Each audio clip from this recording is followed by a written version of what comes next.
with energy, getting it from the place that you stored it to the place you want to use it is very important, whether it's piping or charging or transmitting or refueling. It's always key to the process. And that's exactly what we're going to be talking about today on Hyfindr Tech Talks, to a gentleman who's actually a boat builder, who went on to electrify boats, then refueling fighter jets, and now works for Fuel Cell Systems, a UK-based company that provides fuel cell systems and does refueling. I'm very, very pleased indeed to welcome Sam Whitworth to Hyfindr Tech Talks. Welcome, Sam. It's a pleasure. Thank you for having me. Sam, so what is a hydrogen refueling station? At its most simple, all a hydrogen refueling station is the process equipment to get the hydrogen from where you've stored it into the target vehicle that's going to be using the hydrogen. So it's very similar to your petrol or diesel forecourt refueling station. It's taking the energy carrier and putting it into the vehicle that's going to use it. I'm sure you could speak volumes of this, but like, what makes it particularly difficult or easy, building a hydrogen refueling station? So I think there are two challenges really. Firstly, hydrogen is the smallest element on Earth, Yeah. so it's very easy. It finds ways to escape. So you need systems which have very high levels of engineering tolerance to prevent it escaping. Mhm. It is also quite a unique element and molecule in that it experiences the reverse Joule-Thomson effect. What that means is when you're refueling, where you might let a normal gas expand, it would lose heat. Hydrogen gains heat and it heats up. And that's one of the key challenges with designing and building hydrogen refueling stations. So that means when it expands, it heats up. Is that correct? Correct. Yeah. Its temperature Yeah. increases, which is the Okay. opposite to just about every other gas. All right, exactly, because that's normally the opposite. And you have an image here of the setup of a refueling station. That's Absolutely. And this Mhm. really is on screen to show you the key parts. So the first thing you have is the tube trailer. That Mhm. is supplying the gas to the site. So you Yes. have to get the hydrogen to the site. Now that could be a pipeline, it could be an electrolyzer, but in this example, it's a tube trailer. You then have a system which we call HyFleet, and that is our compression and gas management system. What that does, it takes the gas from the tube trailer and it compresses it into high pressure storage on site. So on this example, you can see there's hydrogen storage at 500 bar. Mhm. You then have chilling, cooling plants. You need to cool the hydrogen in order to refuel it quickly into vehicles. And the last image on the screen is something which we call our high flow product, and that is the dispenser. And that's what people would be very used to using. It's a hose with a fitting on the end that you plug into your vehicle, and that controls the refueling of the hydrogen from the station into the vehicle. So this really is a simplified diagram of a hydrogen refueling station. Uh-huh. And just again, you need the cooling because when hydrogen expands, it heats up. And where does it expand in this setup? Yeah, it's a great question. So you need the cooling if you want to refuel quickly. And a key part of our conversation today really is how quickly do we need to refuel? Because Uh-huh. it's very easy to get carried away and go quicker and quicker, but that needs more and more energy. Just to answer your question on where does the hydrogen expand to, if you've stored gas on your site at 500 bar and you come in with your car and the tank's empty, it's only at 50 bar, the gas is expanding into the tank. So it's going from 500 bar to 50 bar. And as your vehicle tank is being filled up, that gas is expanding less and less. But initially, there's a lot of expansion as it's going from high pressure to much lower pressure in the initial refueling of the vehicle. Okay, so you would need to cool it a lot so it doesn't heat up inside the vehicle that much, right? If you Yeah. want to refuel quickly, If you you want, can okay. refuel perfectly safely with absolutely no chilling. You just have to do it that little bit slower. Okay, so please take us through what you. I think there's more to it than that. So let's go step by step into the kinds of refueling and things. Sure. So just before we move on, I wanted just to show you the different scales of refueling. So we showed you a very simple site, and this image on screen now is just showing you what happens when you go from running 10 lorries to 30, Mhm. 40, 50 lorries. And the simple answer is it's exactly the same. There's just more of each unit of equipment. So more compressors, more storage, more dispensers. Understood. To go into refueling, what types of refueling are there? Okay. So today we're going to focus on cascade refueling. But before we go there, I wanted just to acknowledge there are several ways of getting hydrogen from your station into the vehicle. The most simple is decant refueling, and that is where Mhm. you have a high source pressure and you decant it into the vehicle. The issue with that being you may only get 1 or 2 refuels before your source pressure has really been depleted. Mhm. The second is direct compression, and that is where instead of compressing the hydrogen into storage, you compress it directly into the vehicle tank. That really you'll only see in experimental setups. It's not compliant with the refueling protocols that you need to refuel the public on forecourts. And the Mhm. third method is where you go for cascade refueling, and that's what we're going to be talking about today. And Uh, cascade uh, refueling mhm. is where you take multiple source pressures and you cascade it into your target vehicle. Okay, I think you need to explain it a little bit more, but just for me, the first one is like where you had like what we see on, when you have to pressurize container and you want to fill in balloons. So I think that's like on a kid's birthday, you have a pressurized container and you fill several balloons. I think the second one, Absolutely. is it correct to say it's like pumping your bicycle tire with the compressor? You're literally always feeding in that. Okay, then I'll leave you That's to explain the third one. Uh, they're great examples. Yeah, certainly the decant is very much like filling a balloon, and yes, the bike okay, tire, you know, pumping up your bike tire. yeah. That is the equivalent of your vehicle tank. Cascade refueling really is the big one to talk about today, Mm-hmm. and I've got a couple of animations to help with that. What we have here, and you can see, is to start with, our high cube refueler Mm-hmm. takes gas from a tube trailer, the source pressure, and we make use of that. We don't want to compress gas we don't need to. So if our tube trailer's got high pressure gas in it, we take it directly from the tube trailer and we put it into the vehicle. And in this example, that gets the vehicle up to 100 bar. The second thing that happens when we run out of pressure in the tube trailer, we move on to storage bank 1. And in this example, storage bank 1 is a 500 bar. And we take that Mm-hmm. gas from 500 bar via our refueler and we put it into the vehicle. And in this example, it gets us to 400 bar. And Mm-hmm. finally, you go to a high pressure source. So in this example, that's 850 bar. And that 850 bar source takes the vehicle from whatever pressure it was, in this example, 400 bar to the 700 bar end pressure. So what you Mm-hmm. see in this example is that we're working up the pressure gradients.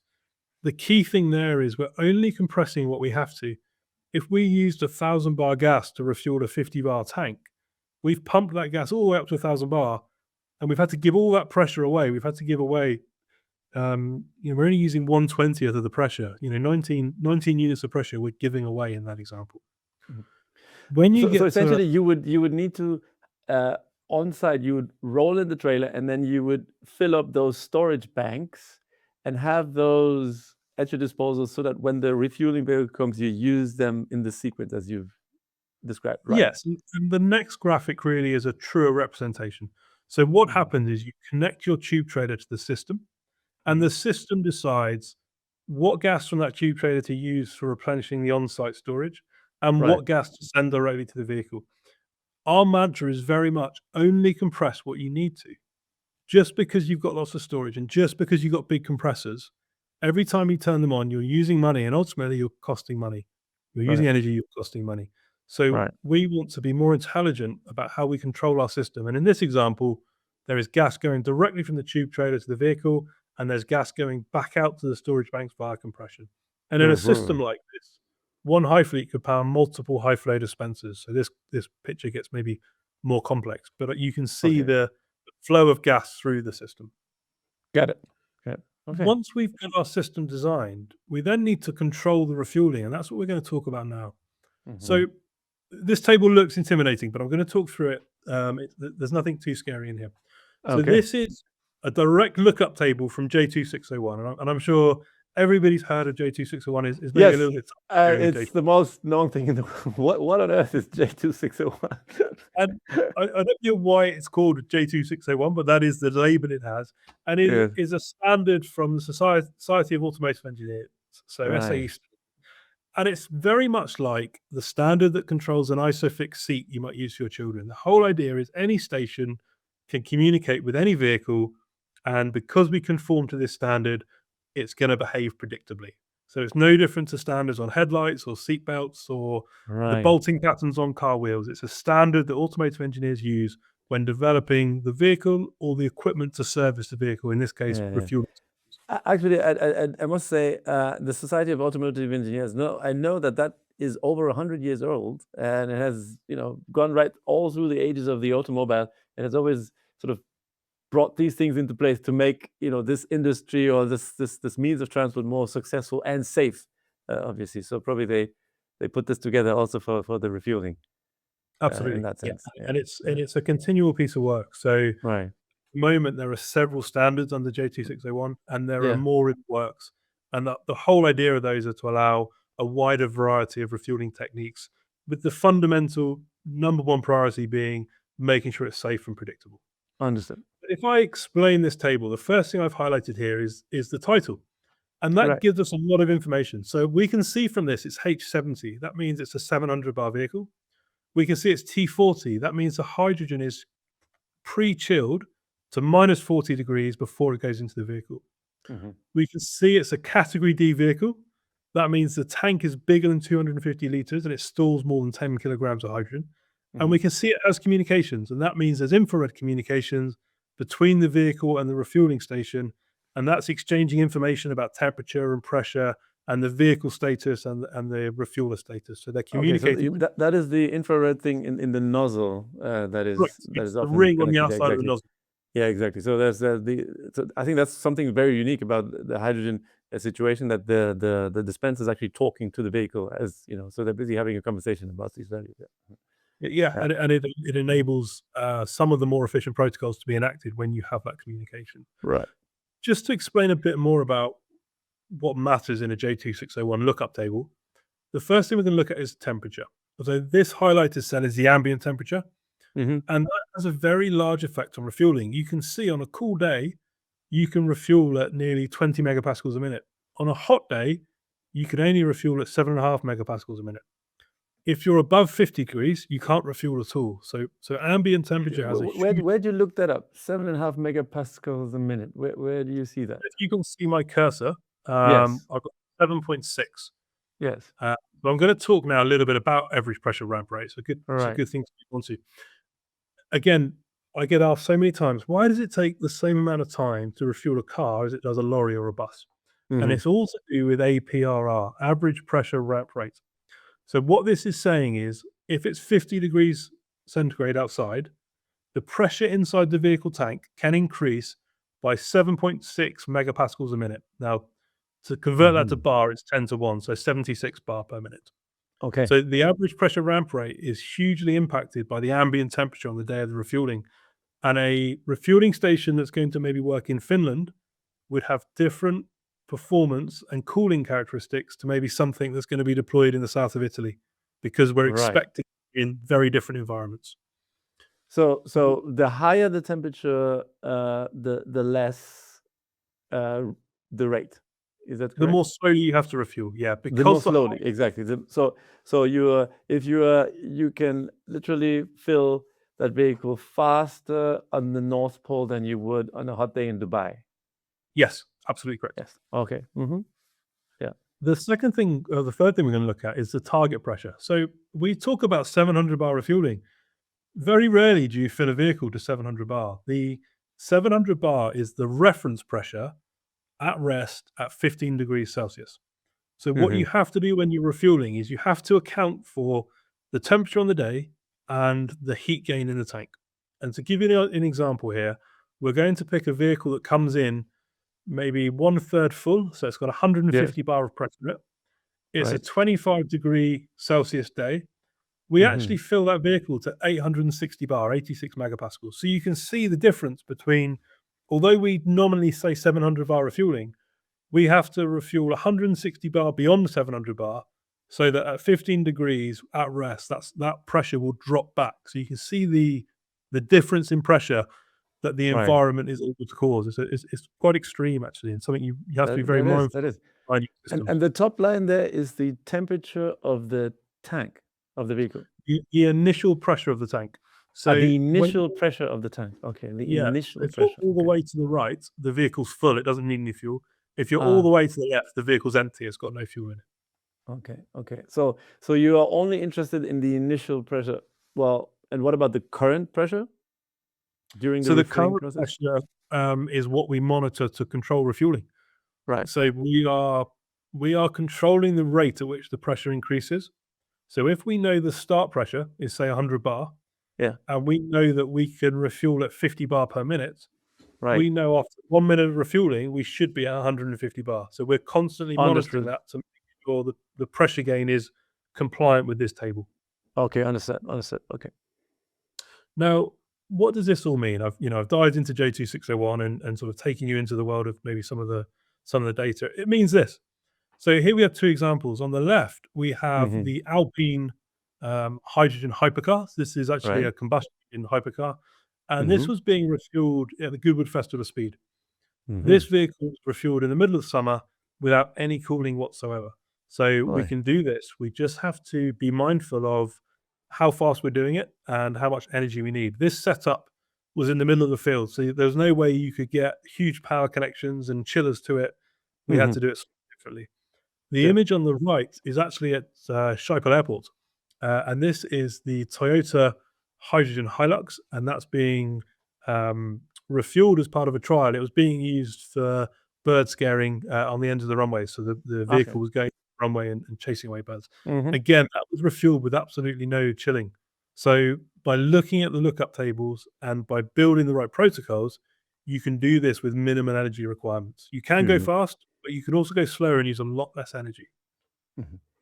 So to Yeah. bring Okay. these back, Show us the example, because I have a question. Because if it was a race car, I mean, obviously time sometimes does play a role in how fast you feel. But please let's it's have a a look great at the question. examples, and then maybe we can look at So that. don't be alarmed by the amount of numbers on the screen here. There's only a couple I really want to focus on. The first two parts are directly from J2601. So we're Yes. referencing the temperature and we're referencing the pressure ramp rate. Right. What we have then done is said, okay, what does that mean? So if I've got a heavy goods vehicle, these numbers tell me how many grams a second of hydrogen need to go into the vehicle tank to make that pressure ramp rate. Hmm. The second set of numbers, so that's on a 50 kilogram tank, so quite a large hydrogen tank. The second set of numbers are for a car or a van with a 7 kilogram tank. And what you can see is it's a much lower mass flow rate. So the pressure ramp rate stays the same, but the mass of hydrogen entering the vehicle every second is lower. Now, I'm just going to try and make that a bit more real in terms of refueling time, because I think this will answer your question on race cars. Right. So in this worked example, the first thing I want to look at is the car. So if we refuel a car at 30 grams a second, we can see it takes 3.9 minutes, just under 4 minutes. To do that at that speed, we must chill the hydrogen to minus 40 degrees. That's what J2601 tells us. And minus 40 degrees at 30 grams a second requires 28 kilowatts of cooling power. So if you think of an average industrial unit, they may have a power connection of somewhere between 60 to 80 kilowatts. So this Hmm. system would be something that you could deploy very easily without large scale grid upgrade. You don't need to put new power supplies in. So If you we can now refuel the car in 3.9 minutes, using that mass flow rate which you got from the table, correct. and you would need 28 kilowatt of cooling. You would need some cooling. Yeah. Okay. Yes, you would need some Yeah. cooling. So to Is do there that without always some cooling? no. So if No. you wanted to refuel that vehicle without cooling, Yeah. that might take somewhere between 15 to 30 minutes, depending on the Understood. temperature of the day. Okay. Right. So we're not saying you don't need any cooling whatsoever. Yeah. What we're saying is, let's think about what we actually need. So Hmm. 4 minutes to refuel a car is very good. You don't need to refuel a car any quicker. To Yeah. refuel a car in 1 minute, you need 110 kilowatts, and that means you need to spend more money on your chillers. You need more power. Your grid connection needs to be larger. So what we're saying to the industry is, let's base it on requirements instead of getting fixated on a mass flow rate. Why don't we base it on what the user needs? So Right. instead of saying I want 200 grams a second, we want to say we need to refuel 20 buses within 2 hours, and we can work out the best way to do that. Understood. Now, if we apply this example to a heavy goods vehicle, we can see that at one end, the extreme, we could refuel our heavy goods vehicle in 3.1 minutes, extremely fast. But to do that, we need 240 kilowatts, quarter of a megawatt of power. Now, we Mhm. don't need that power for very long. We need it for 3 minutes. But we need a very high capacity supply to cool that hydrogen. And that's what I'm saying today. That's my key message today is nobody needs to refuel a heavy goods vehicle in 3 minutes. When the drivers stop, they're due their mandatory breaks. They're going to be stationary for a period of time. The beauty of hydrogen refueling is you can plug it in and you can go and have a coffee and use the facilities and have a break and a sandwich because the machine will look after itself. So Now, we don't want hydrogen refueling to take hours, but actually, if we look at this example here, a diesel header goods vehicle, industry data. Now, people will dispute this. Some can be quicker, some can be slower, but we've seen some industry data that says 15 to 30 minutes. Mhm. If we look at refueling in 15 minutes or less, we can see 60 grams a second works. That does 14 minutes, and it only requires 38 kilowatts, well below that 60 to 80 kilowatts that most industrial sites will have available. Mhm.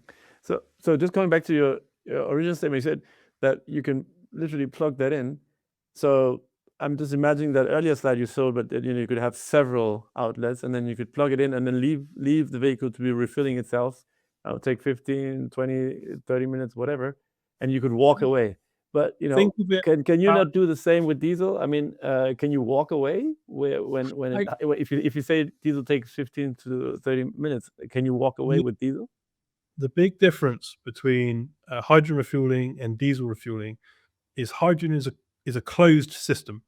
There is no open canister. So when you connect a hydrogen refueling hose, the system actually performs a leak test before it does any refueling. When you refuel a diesel vehicle, what you actually do is take the lid off the tank. So an operator needs to be there. If there was a problem with that and the fuel was spilling, you couldn't leave that on its own unsupervised. You can leave the hydrogen alone unsupervised, very much like you do an electric vehicle charging station. You see Right. people Okay. plug Okay. You can just leave it. in, Yeah. have coffee. By the time they've had their coffee, their vehicle's ready to go. It's Okay. same thing we can do with these systems. Understood. So this is a very nice example. And then have you deployed some of these? Do you have practical experience with this already? Yeah, so these images here actually are 3 stations that we've delivered over the last 18 months within the UK. All of these are refueling different types of vehicles. So there's Toyota Mirais, there are buses, some are refueling some freight vehicles. The important thing to note with these systems, all of these sites operate with absolutely no cooling. So all of these operate with ambient refueling protocols, and they're in place and they're working. Okay. They accept that they'll take a slower refueling time to lose the energy and the cost burden of the cooling. So this is maybe one extreme where there's absolutely no cooling. For a lot of stations, you will need some cooling, but it's what's the appropriate level of cooling that you need. And then Toyota Mirai, for example, to fill that one, how long would that take with these kind of stations? So again, that's very dependent on the ambient conditions, but Yes. we would generally give a window somewhere between 15 to 30 minutes, depending on the ambient temperatures. Understood. Yeah. And that's why we say if you've got a fleet of 1 or 2 vehicles, you may not need cooling. If you're the motorway service station, you probably do need some cooling, but you don't need hundreds and hundreds of kilowatts. You maybe need 20 or 30 kilowatts to bring that refueling down to 3 or 4 minutes. Yeah. So Sam, actually one point I also think that's very important is, when I started in this industry, they always said every hydrogen refueling station costs at least $1 million, if not 2 million, whatever, pounds, dollars, euros. And the way these look, do they cost that much? Are they much less expensive? So these are the smaller end of the scale, Right. and they are less expensive than that. Yeah. Okay. It is true that the hydrogen technology we're looking at has an expense to it. It's very highly engineered, high pressure process equipment. I think our responsibility as manufacturers of systems and installers of systems is to minimize that capex cost. But I think actually more importantly, it's to minimize the ongoing energy and maintenance costs. So every cost that we pass on, whether that's maintenance or energy, ultimately makes a kilogram of hydrogen more expensive, and that gets in the way of people buying hydrogen vehicles. So Right. what we exist to do is to minimize the ongoing costs so the operators can be more efficient and the price of hydrogen can come down. Okay, well, that's a very nice statement. Thank you, Sam. And I think that kind of brings it all together. Like, we've learned about these complex tables, but, also the consideration of what you said, that only to compress what you need and only to cool what you need.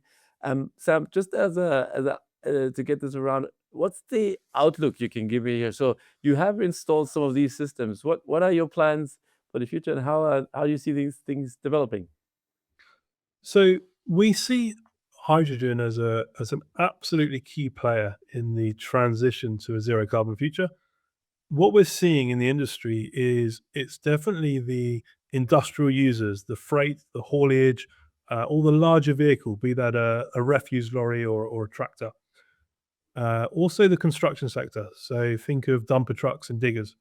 The reason for that is they are using a lot more energy than a car is. Cars actually can be transitioned to battery electric quite well, and I think it's worth being honest about that and saying that's a good solution. So we see the industrial sector and the haulage and the heavy transport sector being the first movers, and that's where we're deploying our resource and our energy at the moment. What that will do is establish a network of refueling and a network of infrastructure. And I think that's when you'll see personal mobility really start to gain traction, because there'll be a network of refueling stations that they can use, and that will lead to the smaller stations that start popping up. But we see huge demand, especially in the heavy sectors. Right. Okay. Well, that's great. I mean, I think that's a bright future to look forward to, especially also given that this is a chance of creating a, let's say, more sustainable, renewable system of transportation and energy use. Sam, thank you very much for sharing this and for teaching us what J260, did I get it right? Is it? Oh, A2601. Oh my God, I still got to practice. Anyway, for that we have the experts like you.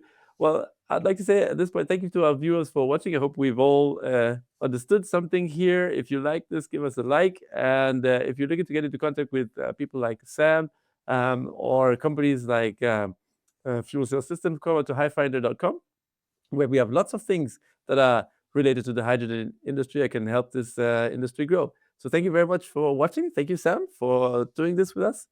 And Thank you for having me. you Pleasure. all a wonderful day. Thank you.